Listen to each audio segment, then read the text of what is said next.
Hey there, this is Perch. So, wanted to explain what is the direct market. Had this question. So, what's the direct market? Because it might be a little confusing when you say, the direct market. I think I understand what that means. That means that a retailer is buying comics directly from the publisher. It's direct. That's the direct market. So, who's this diamond? Well, let me try and explain. So the direct market, put in very simple terms, is basically when you have a local comic shop, the comic shop that you may be used to going into with all the comics on the walls and the long boxes full of back issues and everything else, and it is buying its comics from Diamond distributors. There are You can get your comics around Diamond, but you can't. I mean, you can and you can't. There is one dominant distributor that is Diamond. That is who you're dealing with, and the publishers work with Diamond. Diamond then is the I don't know. It is the distributor, but a more maybe a more accurate word would be middle. Well, it's funny how see I'm stammering. How do you describe Diamond? How do you describe this company? That is a video in and of itself, but I've been putting it off because this is a family friendly channel. Um, so basically, the deal is that for if you were old and you remember comics sold at the grocery store or the gas station, or you go into a Barnes and Noble, or you go into other places that have magazines or other periodicals, or you go back into a gas station, don't know why you would do that, and you see magazines on the stands. That is called the newsstand. Old term, but basically that is where they're offering a order and return program, catch and release, if you will. So the stores are going to order in aggregate from generally a corporation or someone. They're going to order a large number of units. They're going to get some bulk discounts and other things. They're going to then parcel those off to the different individual stores. The stores will attempt to sell them, and what is not sold at the end of the period gets returned, and that you pay for basically what you sell, or you get your commission off of what you sell. The direct market, on the other hand, is a you order, you keep. So there is no return model. So what you get is what you get. And now somebody says, "Well, but wait a minute. I've heard that some issues sometimes publishers offer returnability for titles." Yes, once in a blue moon there will be returnability.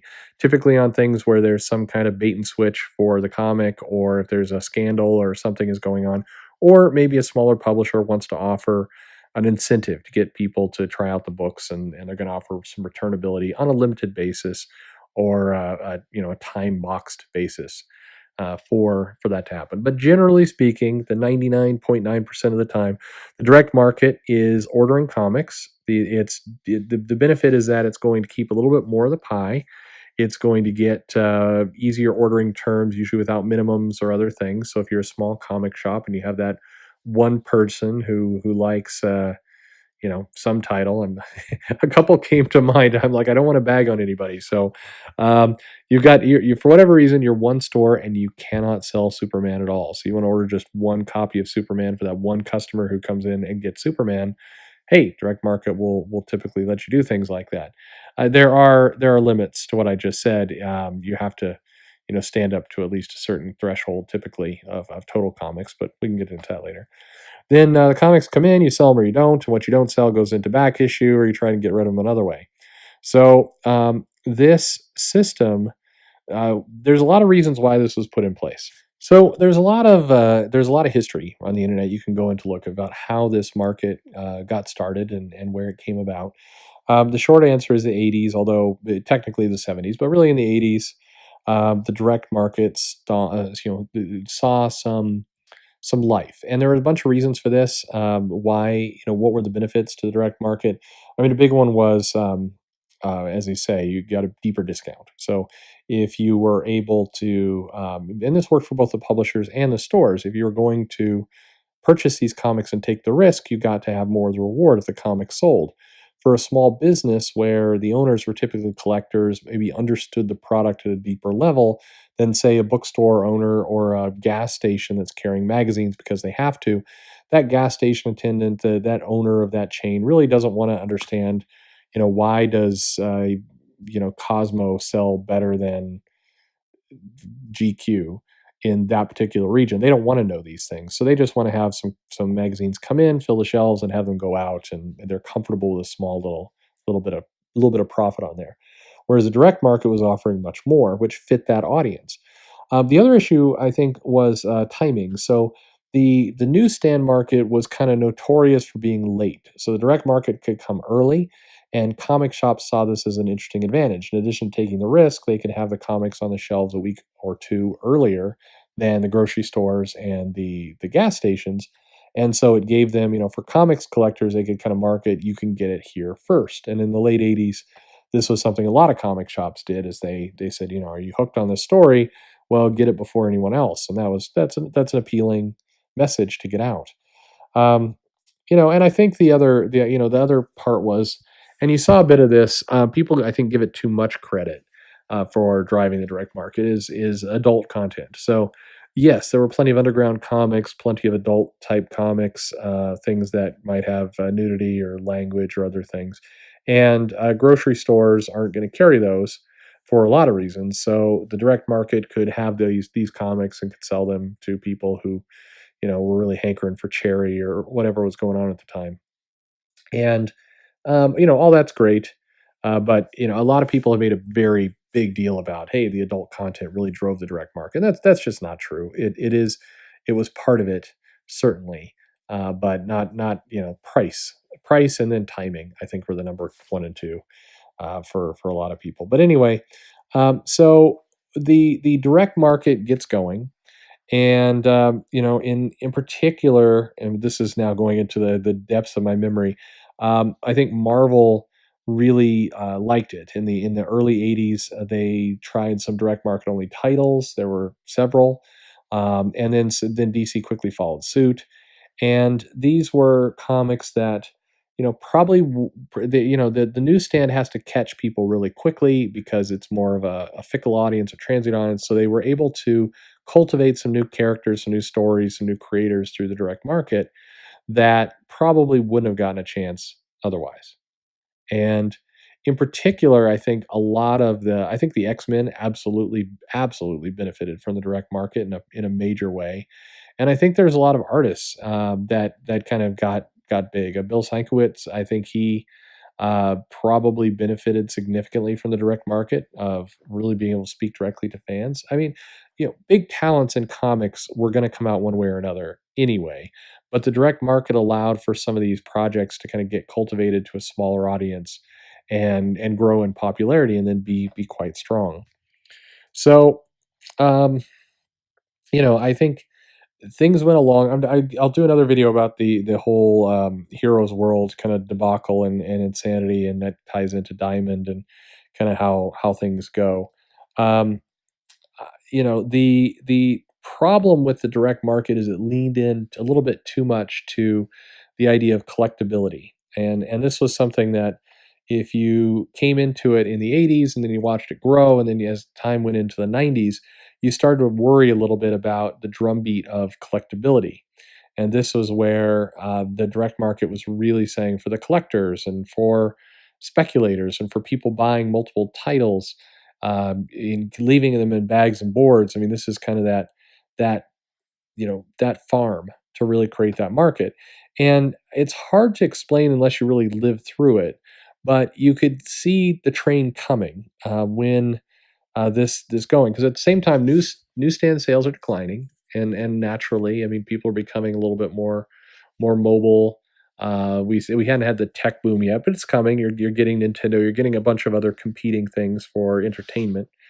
And the newsstand had gotten crappier, the quality was getting worse, and the timing was getting worse. So that's declining, and the direct market's getting exciting. Getting excited. They're happy about this change that is taking place because it's driving more business to them, and comics getting a little bit more attention.